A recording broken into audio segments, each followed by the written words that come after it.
Silver just touched $66 an ounce. The charts look parabolic. Social media is exploding with people showing off their stacks. The headlines are screaming about record highs and triple-digit targets. And yet, beneath the euphoria, something deeply unsettling is happening. Something the retail investor glued to their portfolio app will never see. Something the financial media refuses to discuss because it would shatter the narrative they have been selling you for months. Something that could turn this historic rally into a nightmare for anyone who doesn't understand the game being played behind the scenes. What I'm about to tell you isn't bearish propaganda. I'm not here to convince you to sell your silver. I am here to show you the architecture of a market that is teetering on a razor's edge. I am here to expose the fault lines that run beneath the surface of this seemingly unstoppable rally. And I am here to make sure you understand that the difference between generational wealth and devastating loss might come down to decisions you make in the next few weeks. This is not about whether silver will go higher. It might. It probably will. This is about whether you will be positioned to benefit when the inevitable chaos arrives, or whether you will become collateral damage in a war being waged by forces you cannot see.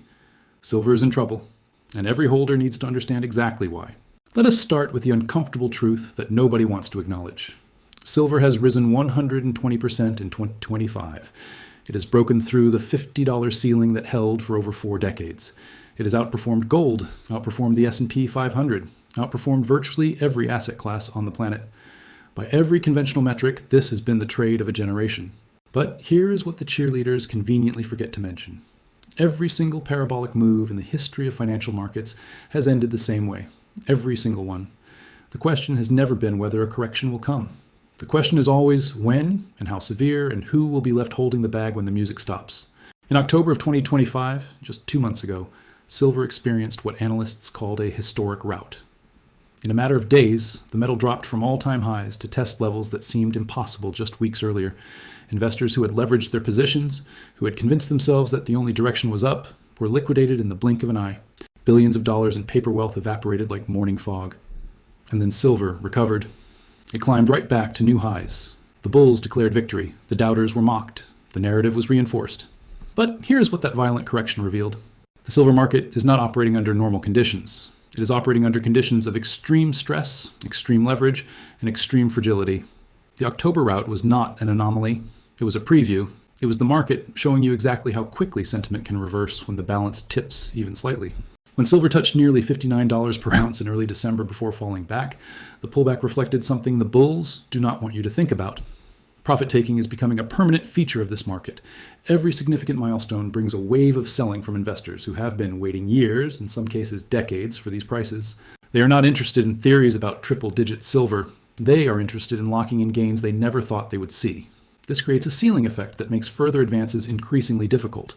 The higher silver climbs, the more supply enters the market from long-term holders, finally achieving their exit prices.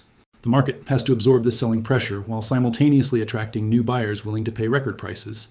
It is like trying to fill a bathtub while the drain is open, and the drain is getting wider every day. Let us talk about what is perhaps the most dangerous trap in the silver market today: paper silver. When most people think they own silver, what they actually own is a claim, a promise, a digital entry on a spreadsheet somewhere that says they are entitled to silver that may or may not actually exist in the quantity they believe. The iShares Silver Trust, known by its ticker SLV, is the most popular vehicle for retail investors seeking silver exposure. It holds over 500 million ounces of silver, manages tens of billions in assets, and trades with the liquidity of a blue-chip stock. But SLV has a fatal flaw that most investors never bother to understand. When you buy shares of SLV, you're not buying silver. You're buying a paper claim on silver held by custodians who have their own interests and their own obligations. The custodian for SLV is JP Chase, one of the largest bullion banks in the world, and an institution that has its own massive positions in the silver derivatives market. Think about that for a moment. The bank that holds the physical silver backing your investment also trades billions of dollars worth of silver futures and options. The potential for conflicts of interest is not theoretical, it is structural. In October 2025, something remarkable happened that should have made every SLV investor deeply uncomfortable. The number of SLV shares available to borrow collapsed by 99.9% in just 2 weeks, from 10 million shares to just 10,000. Simultaneously, borrowing fees for SLV shares exploded to over 11%. What does that mean in plain English? It means the SLV market is so tight, so leveraged, so divorced from physical reality that the normal mechanisms of price discovery are breaking down. It means there are far more paper claims on silver than there is silver available to back those claims. It means that in a crisis, when everyone tries to exit at once, the orderly market you see on your screen could transform into something unrecognizable, and the crisis scenario is not far-fetched. During the March 2020 market panic, several precious metals ETFs temporarily suspended the creation of new shares because they could not source the underlying physical metal. The system worked barely because the crisis was short-lived and government intervention was massive and immediate. But what happens if the next crisis is longer? What happens if the physical silver market remains in backwardation, a condition where immediate delivery commands a premium over future delivery for weeks or months instead of days? What happens when the industrial users who need silver for solar panels and electronics and defense applications stop rolling their contracts and start demanding actual metal? The term you need to know is force majeure. It is a legal concept that allows parties to exit contracts when extraordinary circumstances make performance impossible. It is built into the fine print of every bullion dealer agreement, every futures exchange rulebook, every ETF prospectus. If the silver market experiences a true delivery crisis, the exchanges and funds have the legal right to settle your claims in cash rather than metal. They can pay you the spot price on the day they declare the emergency, even if silver is trading at significantly higher prices in the physical market. In November 2025, the Shanghai Futures Exchange silver inventory fell to its lowest level since 2016. The COMEX inventory dropped 14% in a matter of weeks. The vaults are draining, the physical market is tightening, and the paper claims on that shrinking pool of metal are not decreasing. They are multiplying. The London Bullion Market Association trades roughly 25,000 metric tons of silver daily. That is approximately equivalent to an entire year of global silver production changing hands every single day. Obviously, the actual metal is not moving. What is moving is paper, contracts, promises. And when the music stops, most of those promises will be broken. Now, let us talk about the supply side of this equation, because this is where the narrative gets dangerous. Yes, silver is in deficit. Yes, demand exceeds supply. Yes, the Silver Institute projects another substantial shortfall in 2025, the fifth consecutive year of structural deficit.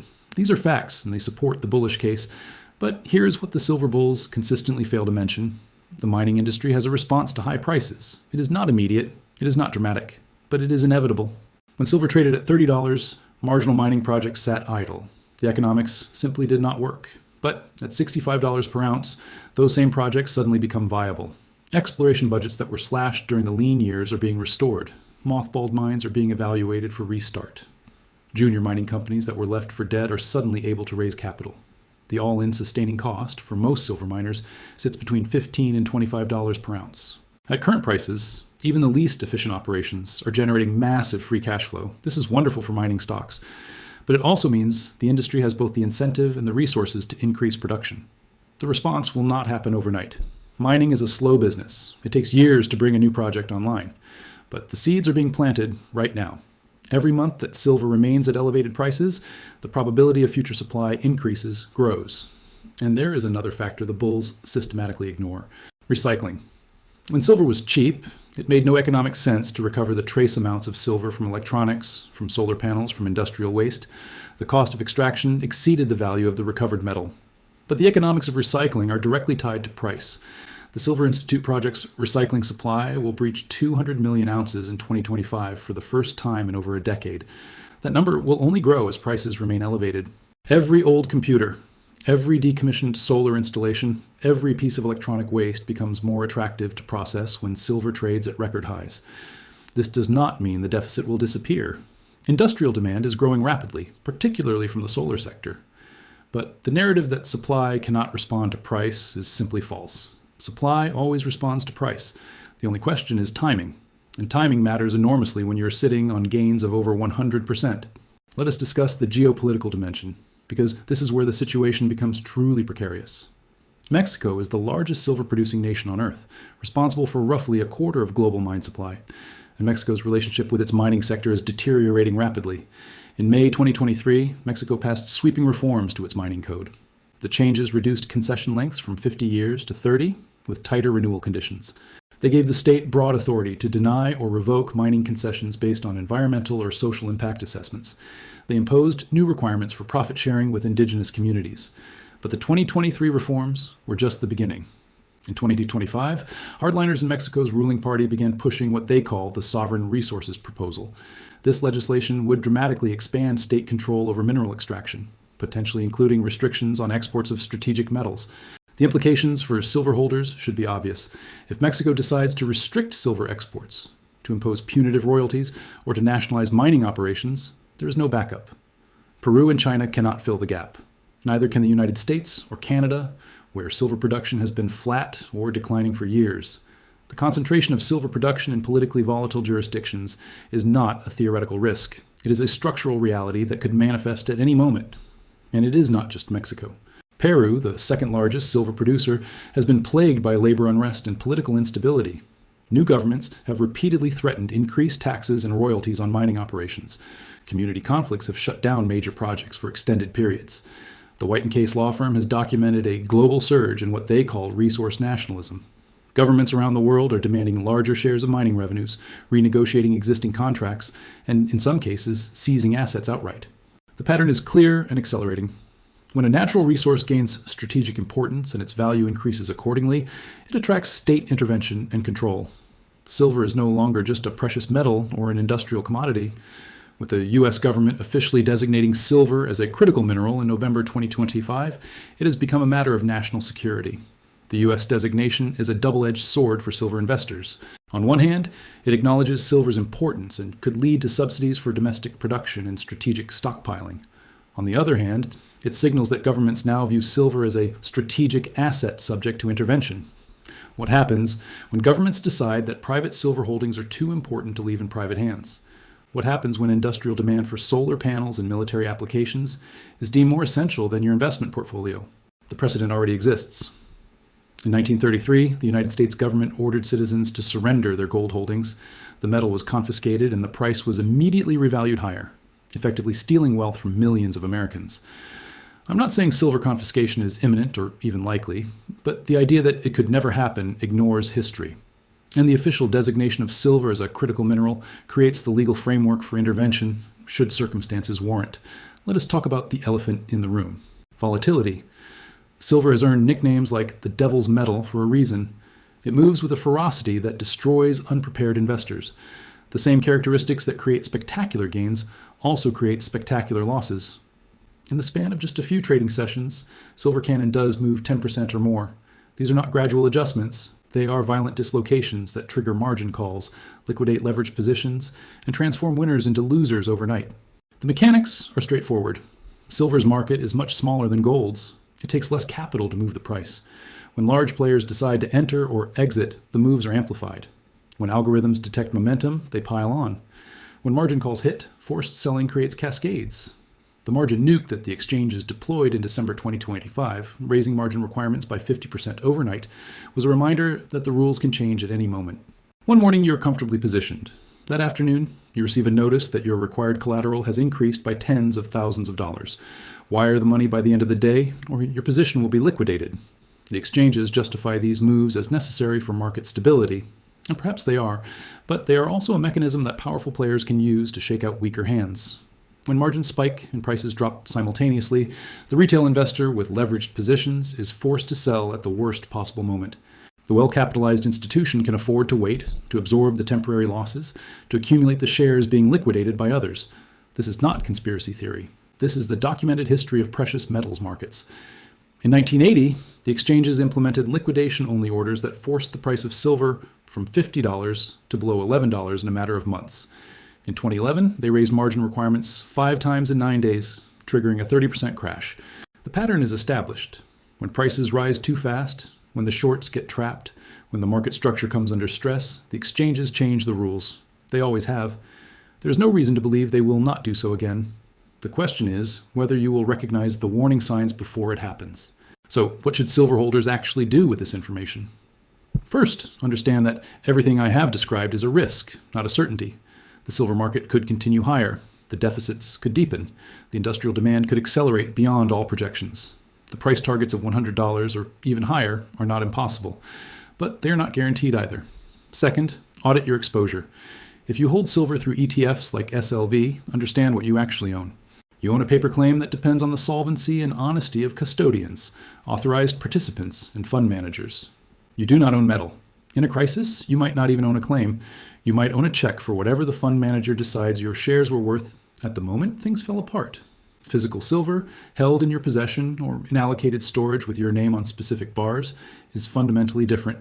It is not a claim. It is property. No counterparty risk, no custodian risk, no force majeure clauses. The premium you pay for physical silver over the spot price is not waste. It is insurance. It is the cost of removing yourself from a system that has demonstrated repeatedly its willingness to change the rules when convenient. Third, consider your time horizon. The structural case for silver remains compelling over the long term.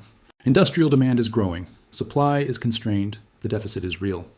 But markets rarely move in straight lines. If you need liquidity in the next 6 months, having all your wealth in silver is a risky proposition. The same volatility that created your gains can eliminate them. Position sizing matters. Diversification matters. The ability to weather a 50% drawdown without panic selling matters. Fourth, pay attention to the warning signs. Watch the COMEX and LBMA inventory levels. Watch the backwardation in futures markets. Watch the spread between paper prices and physical premiums. Watch the margin requirements at the exchanges.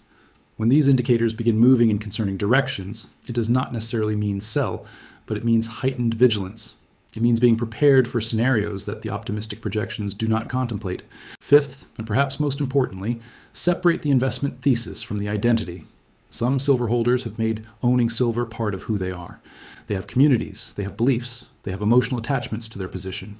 This is psychologically dangerous. The market does not care about your identity. It does not care about your convictions. It does not care that you have been right for years. When conditions change, the market will change, and it will not wait for you to adjust your psychology. The ability to adapt to recognize when circumstances have shifted to take profits or reduce risk when the evidence warrants is the difference between investors who build lasting wealth and investors who ride a trade all the way up and all the way back down. Silver is not in trouble in the sense that it is about to collapse. The fundamentals of supply deficit and industrial demand remain intact. The long-term case is as strong as it has ever been. But silver is in trouble in the sense that the market structure supporting this rally is fragile. The paper claims exceed the physical metal. The exchanges can change the rules overnight. The producing countries are increasingly hostile to foreign miners. The volatility can destroy the unprepared. The investors who will profit most from the silver bull market are not necessarily those who are most bullish. They are those who understand both the opportunity and the risk.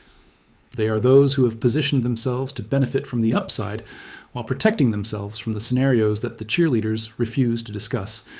They are those who recognize that when everyone is celebrating, when prices are at all-time highs, when the narrative seems bulletproof, that is precisely when vigilance matters most. The trap is not silver itself. The trap is complacency. The trap is believing that because you have been right, you will continue to be right. The trap is confusing a bull market with a guarantee. Stay awake, stay positioned, stay informed. And above all, stay humble in the face of a market that has destroyed fortunes far larger than yours. There is one final consideration that deserves attention: the gold to silver ratio. Throughout history, this ratio has served as a measure of silver's relative value to gold. When the ratio is high, silver is considered undervalued. When it is low, silver may be overpriced relative to its golden counterpart. At the peak of the 2025 rally, the gold to silver ratio fell to levels not seen since 2021. Many analysts celebrated this as confirmation that silver was finally getting the recognition it deserved. And perhaps it is. But the historical average of this ratio since the abandonment of the gold standard in 1971 sits around 66-1. Previous silver bull markets have seen the ratio compress below 40, even below 30 in the most extreme cases. But those compressions were followed by violent reversals. The ratio is not a timing mechanism. It does not tell you when to buy or sell, but it does provide context. When silver has run dramatically relative to gold, when the ratio has compressed significantly, history suggests that silver becomes increasingly vulnerable to correction. The current ratio, hovering around 68, is compressed, but not extreme by historical standards. This provides some comfort, but it also suggests that much of the easy gains from ratio compression may already be in the price. The next leg higher will need to be driven by factors beyond simple mean reversion, and those factors are uncertain. Will industrial demand continue to grow at current rates? Will the solar industry maintain its breakneck expansion? Will electric vehicles penetrate the market as quickly as projections suggest? Will the artificial intelligence boom, with its voracious appetite for data centers requiring silver in their electronics, continue unabated? The answer to all these questions is probably yes, but probably is not, certainly. And the market has already priced in a significant amount of optimism. At $65 per ounce, silver is not cheap. It is not a contrarian bet. It is a crowded trade with widespread recognition of the bullish thesis. Crowded trades can continue much further than logic suggests. but they are also vulnerable to disappointment. If industrial demand growth slows even modestly, if solar installations miss projections, if economic conditions deteriorate and reduce consumption, the repricing could be swift and brutal.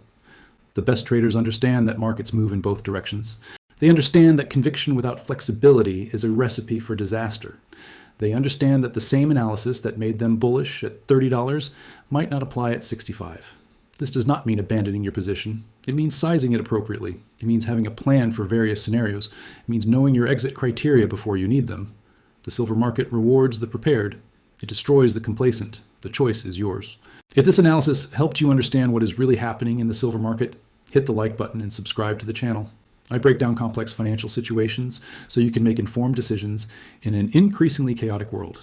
More deep dives are coming. Stay tuned.